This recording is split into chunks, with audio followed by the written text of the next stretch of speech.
Chers amis, bien-aimés frères et sœurs en Christ, c'est frère Franck qui vous parle depuis le Centre missionnaire international de Krefeld en Allemagne.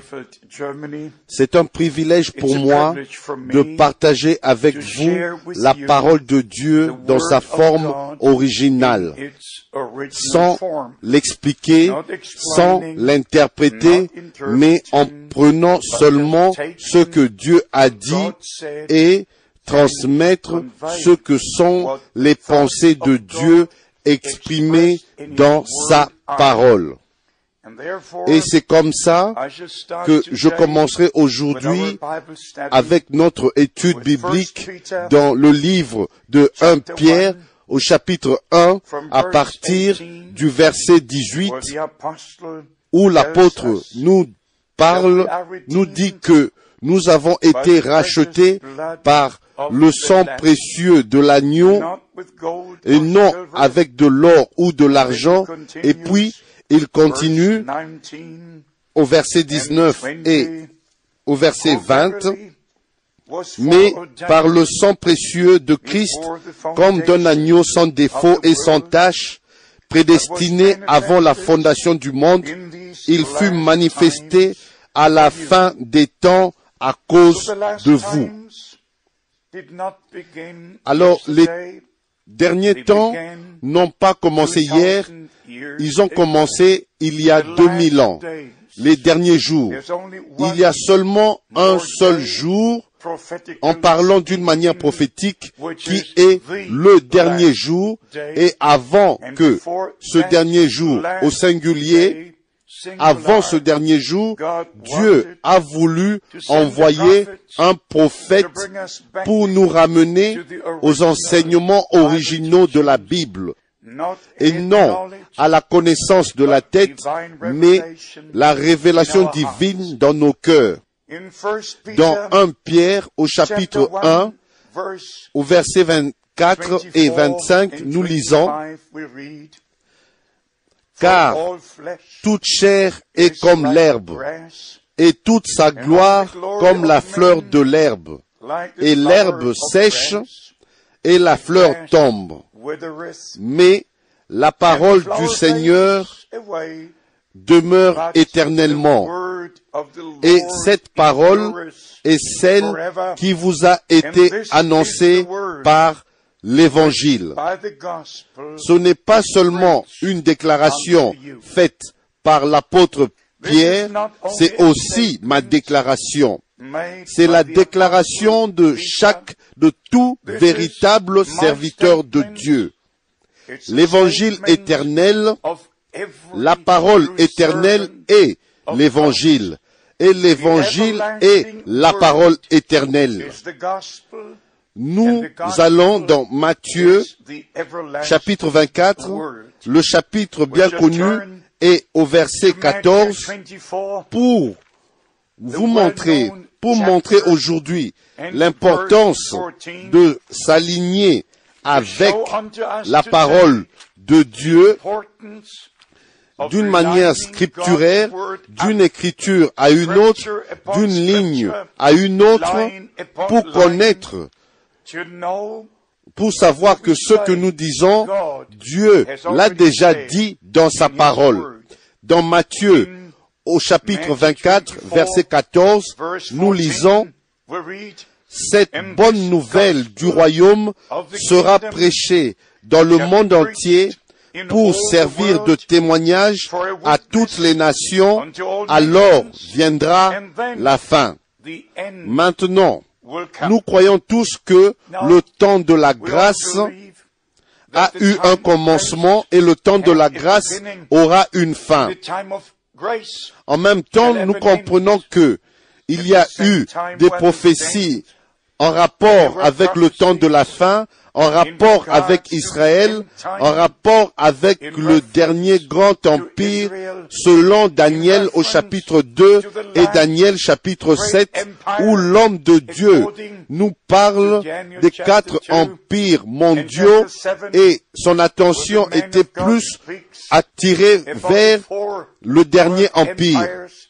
Nous venons juste d'entendre par les nouvelles que non seulement les pays européens, mais aussi les pays aux alentours de la Méditerranée doivent être inclus dans l'Union européenne.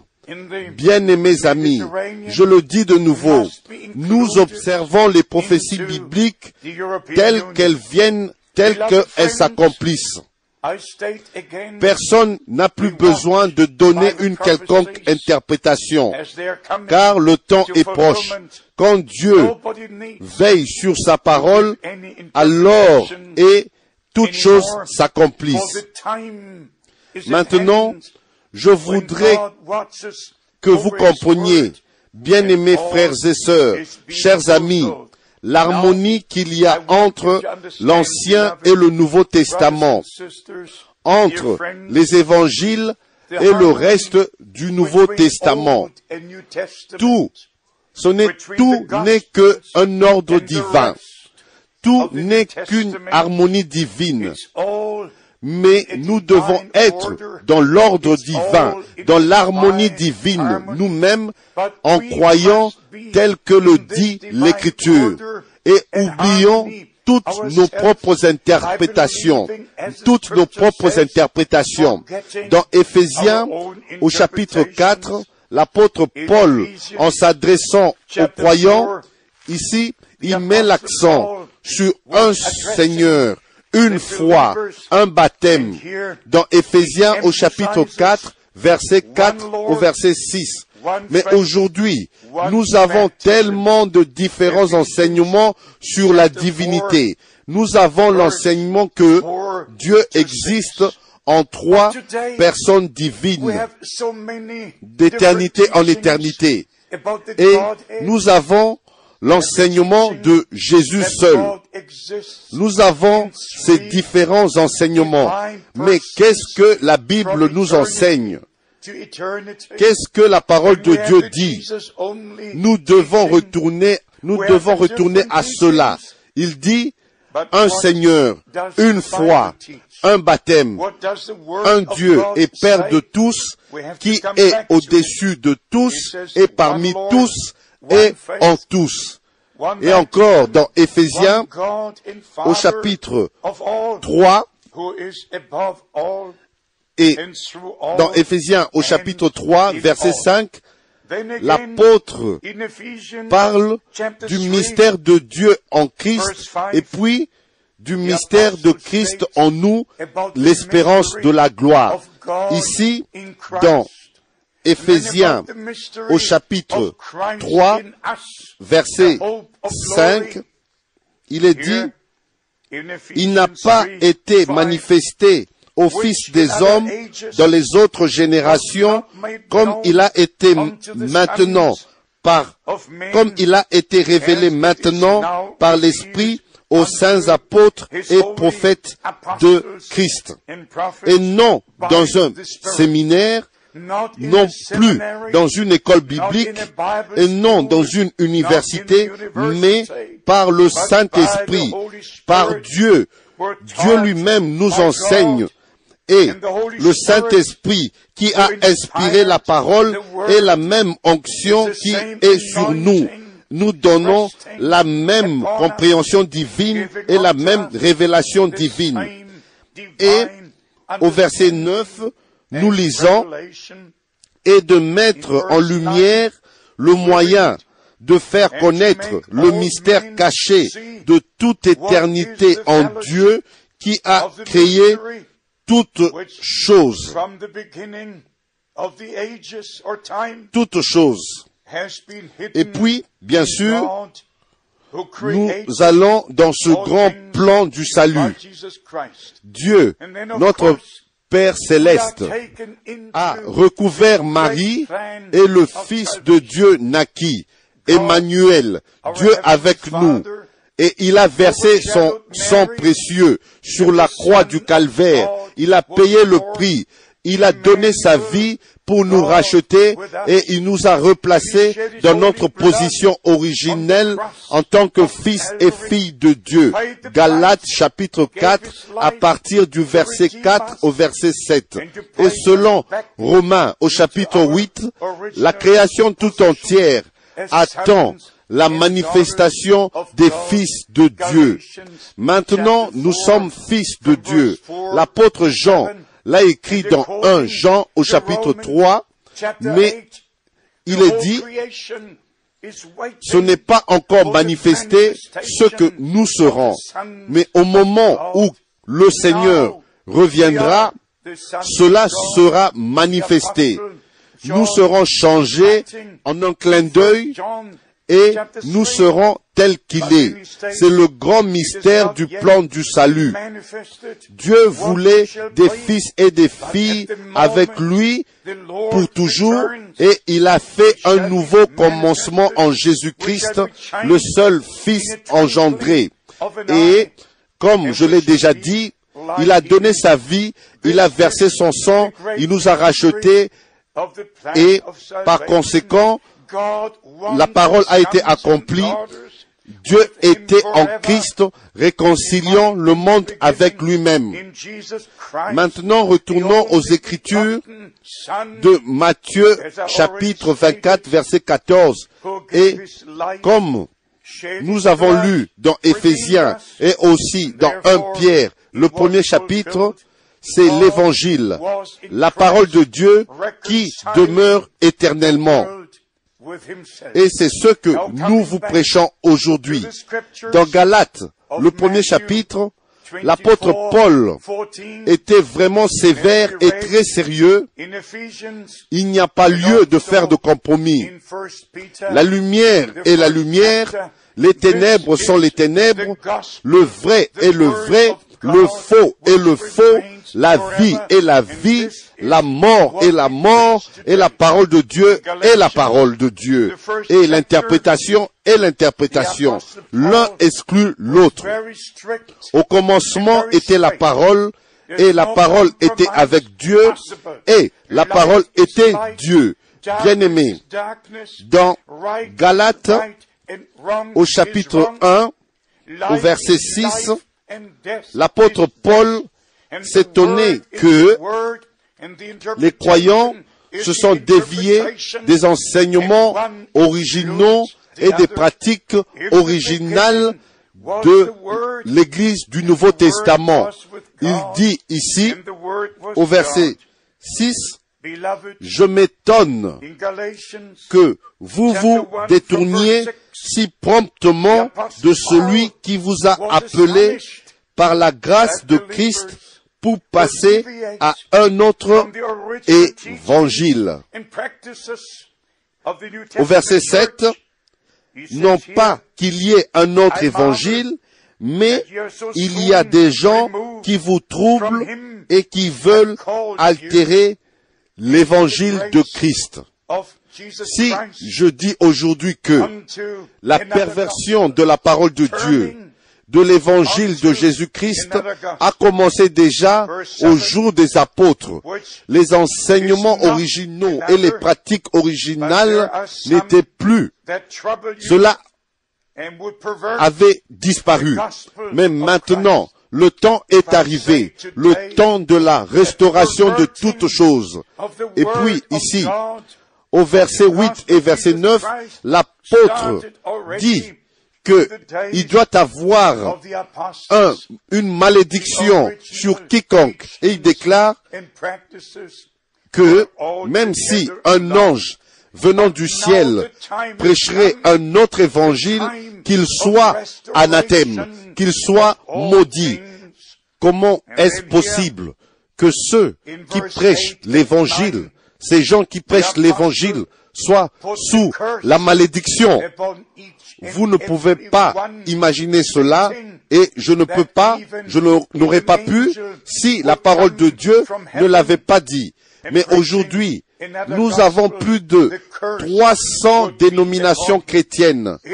Nous avons toutes les églises et frères et sœurs, bien-aimés amis, tous, chacun est convaincu avoir, détenir la vérité, croire les Écritures. Et il y en a même qui disent, nous sommes fidèles à l'Écriture. Et quand vous vérifiez, vous regardez dans sa forme originale, il n'y a rien qui est laissé des Écritures dans sa forme originale, mais seulement des interprétations. Et bien aimé, parce que j'ai un appel direct de la part du Seigneur au ministère, avec cela est connectée une responsabilité directe pour partager la parole originale de Dieu. Et cela commence avec Dieu lui-même. Honnêtement, Dieu n'est pas en trois personnes divines. Comme si vous prendrez ceci, vous mettrez ces trois choses ici et dire que celle-ci est éternelle et celle-ci aussi, ainsi que celle-là. C'est totalement impossible. L'Écriture, même pas une seule fois, parle de trois personnes divines. Le terme triunité ou trinité n'est pas trouvé une seule fois dans les Écritures. Jamais dans les Saintes Écritures. Cela n'avait pas été mentionné avant le concile de Nicée en 325. Mais toutes les églises ont adopté l'idée romaine que il y a trois personnes individuelles qui parlent entre elles, qui décident ensemble. C'est absolument faux.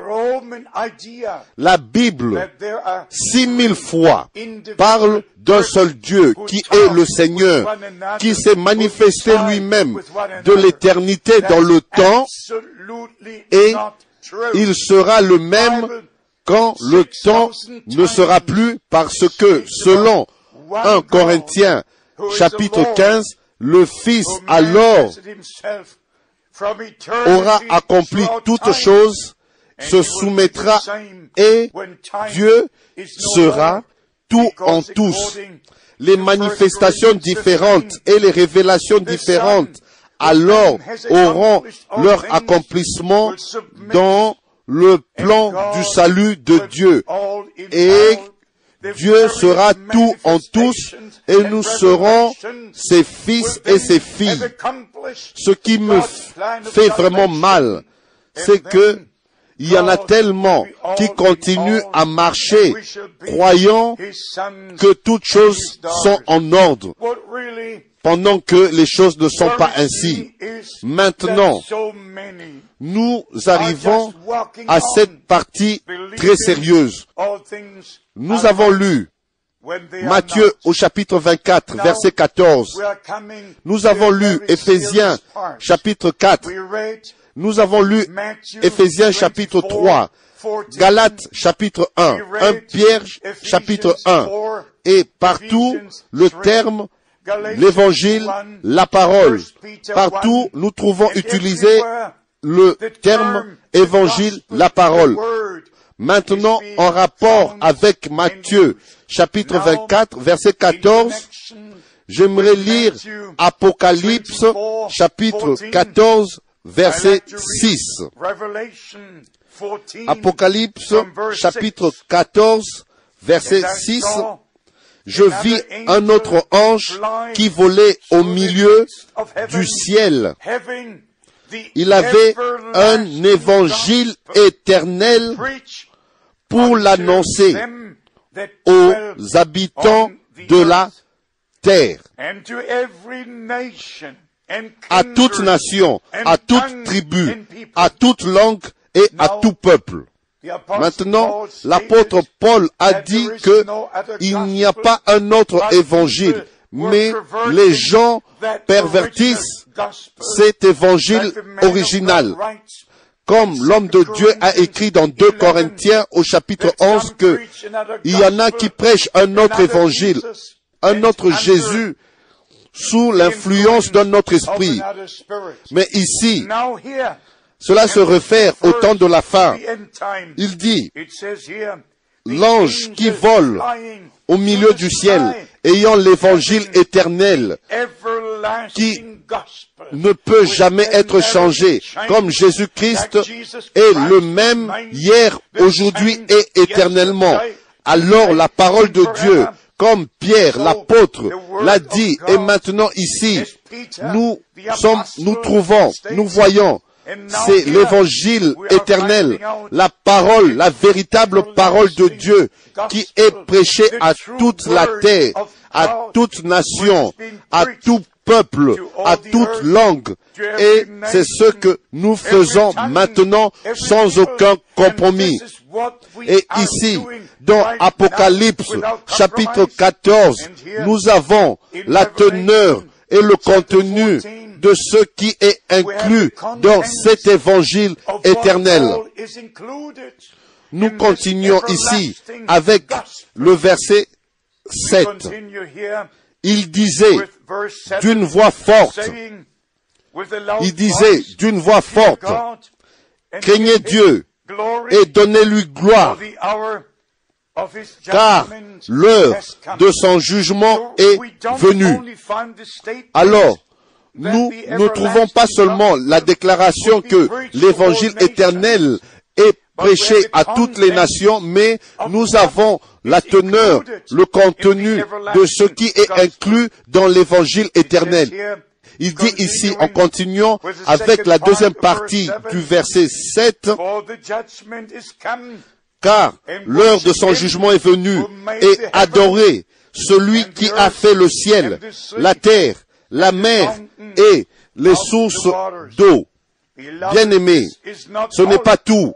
Au verset 8, nous lisons, un second ange suivit en disant, elle est tombée, Babylone, la grande, qui a abreuvé toutes les nations du vin de la fureur de sa débauche. C'est très fort, c'est très dur. Je n'oserais pas dire cela si Dieu ne l'aurait pas dit dans sa parole. Je ne suis pas responsable de cela. Il est responsable de cela. Il parle de Babylone, la grande, qui est tombée. En même temps, c'est la grande ville qui a la royauté sur tous les rois de la terre. Et il dit ici, toutes les nations ont bu du vin de la colère de sa débauche. Et de la même manière que le vin naturel rend ivre et que vous perdiez l'orientation, vous pouvez ne plus trouver la porte quand vous en avez bu trop. Alors c'est de même dans le domaine spirituel que les enseignements qui viennent de Rome ont les mêmes effets. Les gens ont perdu leur orientation. Ils ne trouvent plus la porte. Ils marchent dans les ténèbres. Et c'est comme ça que le message de Dieu doit aller de l'avant. Et bien-aimés, croyez-moi, je n'ai pas de moyen de vous persuader. Je peux seulement dire que Dieu puisse ouvrir votre compréhension afin que vous compreniez que c'est le temps de Dieu pour le peuple de Dieu et que vous soyez en contact avec la véritable parole de Dieu, avec le véritable message de Dieu, le message du temps de la fin, et que vous reconnaissiez que William Branham était l'homme de Dieu, de l'heure, envoyé avec la véritable parole de Dieu et qui a prêché le même message que l'apôtre Pierre et l'apôtre Paul et les apôtres ont prêché. Alors pour clôturer, laissez-moi dire ceci. Dieu appelle son peuple et ceci est le dernier appel. L'évangile éternel inclut toutes choses, tout ce qui appartient au temps de la fin. Et c'est comme ça que Dieu nous a donné la compréhension par la révélation divine de reconnaître le temps dans lequel nous vivons et de placer toutes choses conformément à la parole de Dieu. Que les riches bénédictions du Tout-Puissant soient sur vous et que vos yeux, vos cœurs puissent tous être ouverts et que la révélation divine vous soit accordée. Soyez bénis avec toutes les bénédictions de Dieu dans le précieux nom du Seigneur Jésus-Christ. Amen.